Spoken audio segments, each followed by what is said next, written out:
minji and rice, minji and potatoes, or whatever kind of stews you're out for. Now let's move on, and on our farm guide segment this week, our very own Paul Mbogwa was in Kiambu County to see firsthand just how Kenneth Kabue's chatbot is easing farmers' woes in seeking professional services in extension. Let's take a look at that.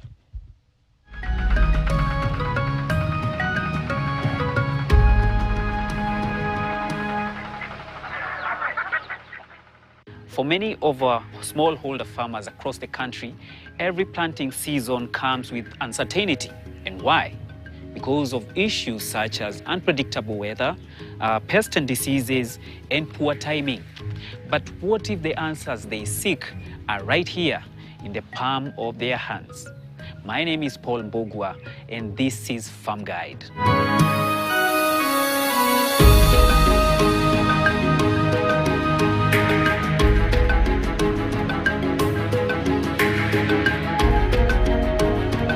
Kenyan farmers often struggle to get timely advice. Right now, there is just about one extension officer for every 1,500 to 5,000 farmers, way above the FAO recommended ratio of 1 to 400. And even when those officers are available, most lack transport or fuel to reach remote farms. Many end up stuck in offices while farmers are left to battle pests, poor soils, and unpredictable weather all on their own. It's a problem Kenneth Kabue knows too well. So I'm a farmer for the last 14 years.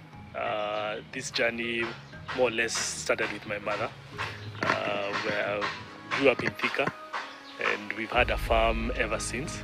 But then this journey of technology only came up 2 years ago, after we had a greenhouse. So we were growing peppers, so hohos. And after losing a whole greenhouse and realizing and doing a root cause analysis, we realized that it was all because of diseases, and we did not capture the right disease. They were not diagnosed in the right way. So with that came up the passion to create this solution for farmers, specifically for crop pest diseases, and then now we added other services into our solution. Kabue kept hearing the same thing over and over again. He says he wishes there was someone he could call to help with his crops. That's when the idea hit him. After the issue happened, I was talking to a friend of mine who is an IT specialist. And after telling him after the loss, because it was a very painful loss, considering peppers are very expensive to plant and harvest. So afterwards, my friend in technology told me, I think you need to seek this solution using AI. And at the first, I was a bit skeptical, because I was like, how can technology diagnose what's wrong in the farm? And thinking about the informalness of farming, it was something that I was not sure of. But then after testing, after doing first test, second test, I realized that this is an idea that we can actually even build on. But this isn't just about diagnosis. With over 40% of crops lost to pests and diseases every year, this kind of innovation isn't just nice to have, it's essential. All a farmer needs is a smartphone and a bit of data. Well, it's true to some extent. There are some diseases where, yes, you can identify, but you cannot really solve them. So the best thing we advise farmers that for us it's a last solution in terms of treating the plant. The best way is to prevent, because this is like you've gone to hospital, for example. Is it better to treat the disease or to prevent it? So obviously the first thing is to prevent. So even our solution gives agronomy advice for prevention when you want to grow your crop, and at the same time we cannot ignore and say that the plants will not become sick because of weather conditions, because of anything that may come into the plant production cycle. So it's true, but then at the same time there's still pests and diseases actually, and according to FAO, 40% of crops are actually lost in production.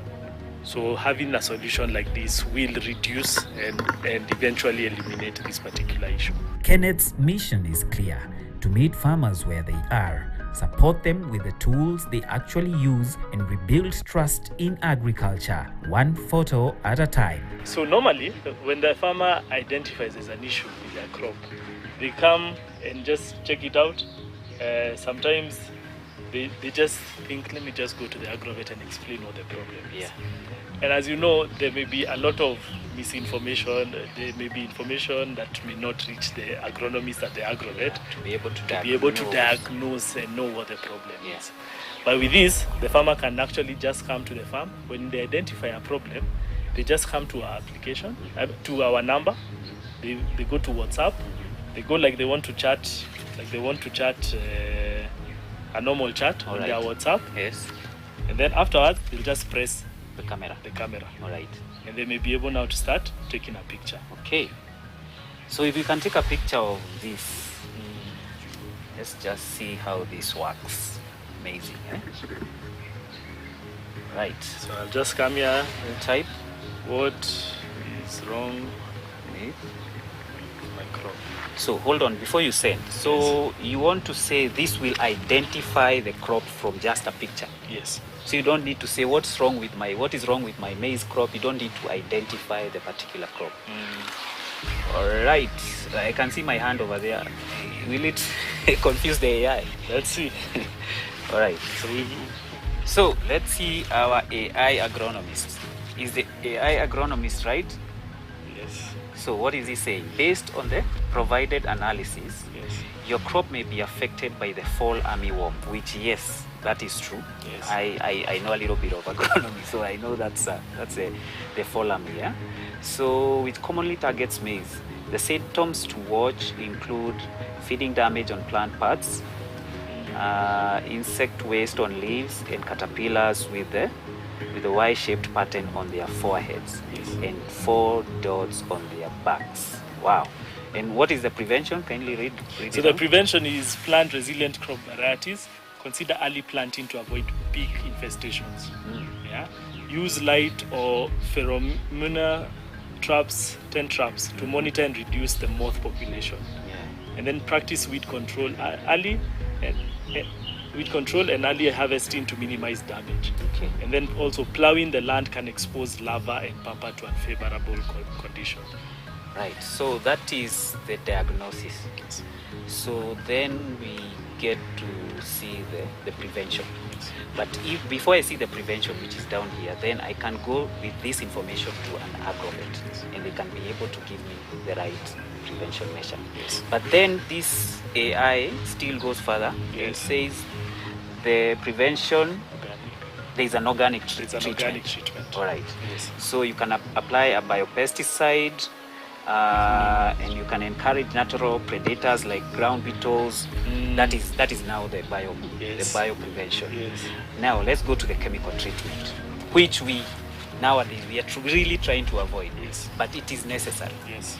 So we can't do without it anyway. True. So then there you go. So consider insecticides such as Elementarate, quite some different elements. So it yes. provides the elements, and these elements are what now when you go to the agrovet, you should be able to describe, and you'll get the right product. But as I said, we'll be able to advise All right. the right product that you can actually go to the agrovet and request for, And where to get it. and where to get it. All right. Did you go further then, and maybe if I was to require an agronomist on the ground, Yes. can I get those services Yes. through the WhatsApp? Yes. So I can just say, can I get? Yes. You And can just then type and say your that location, you want an agronomist. We'll see it in our conversation, and our agronomist will be able to contact you. Right. Wow, that is AI for you. Technology, yeah. Right? Technology. Awesome. Using artificial intelligence to guide farmers through everything from diagnosing crop diseases to giving fertilizer recommendations based on soil type, it's like having a personal agronomist in your pocket, always ready with practical, tailored advice. I would say technology makes us better. It provides information faster, provides reliable information.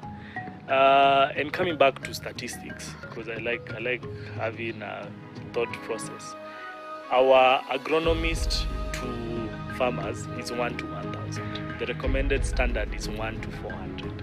So as you can see, there's a long way to go. And once we reach a point where technology is being used for this, then it means we are working more on sorting out the problem rather than fast diagnosing.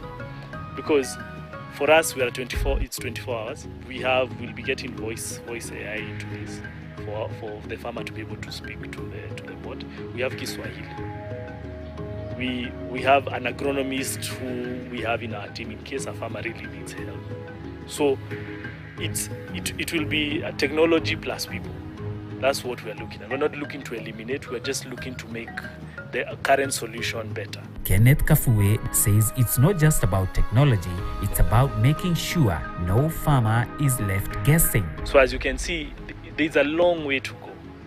And once we reach a point where technology is being used for this, then it means we are working more on sorting out the problem rather than fast diagnosing. We have an agronomist who we have in our team in case a farmer really needs help.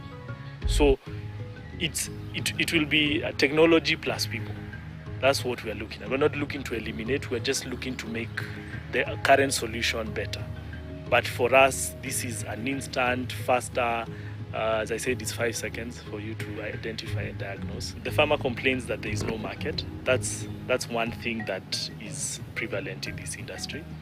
So the general public and for us in technology is to ensure that we provide this market.